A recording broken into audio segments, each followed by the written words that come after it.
Et si l'épicier de votre quartier était un dangereux tueur en série? C'est ce qu'ont vécu les habitants de la ville de Baiyin, située dans la province de Ganzhou, en Chine. Le nom de ce tueur est Gao Chengyang. Le numéro 7 de notre liste aurait pu ne jamais être arrêté, tellement il était au-dessus de tout soupçon. Marié et père de famille, il tenait une épicerie de quartier qui lui offrait la couverture sociale parfaite pour cacher le monstre qu'il était réellement. Son modus operandi était très simple. Il ciblait des femmes qu'il suivait dans la rue pour les agresser dans un coin reculé. Je dis femmes, mais en réalité, Gao ne faisait pas de distinction et s'attaquait aussi à de jeunes filles. Évidemment, il leur infligeait des sévices avant de mettre fin à leur vie, puis maltraitait leur corps d'une manière particulièrement choquante. Et cette horreur a duré près de 30 ans. Je ne sais pas si vous vous rendez compte à quel point c'est long. Cette obsession qu'il avait pour la manipulation des corps et l'incapacité de la police à mettre la main sur lui ont valu le surnom de Jack l'éventreur chinois dans la presse. Comme pour son collègue britannique, tout le monde pensait que l'identité de Gao resterait une énigme. C'était sans compter les progrès de la science et un membre de sa famille beaucoup moins discret que lui. Un jour, l'un de ses proches est arrêté pour un délit mineur. Lors de son passage au commissariat, on prélève son empreinte génétique.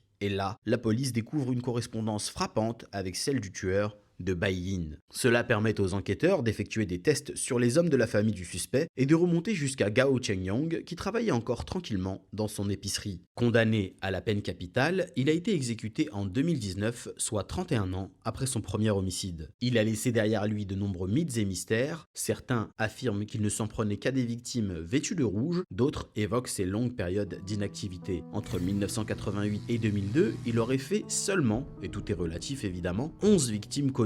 Est-ce vraiment tout? Si vous voulez une version longue de cette histoire, dites-le moi en commentaire. Croyez-moi, ça vaut les tours pour ceux qui ont l'estomac bien accroché. À demain pour une nouvelle plongée dans le monde absurde des serial killers.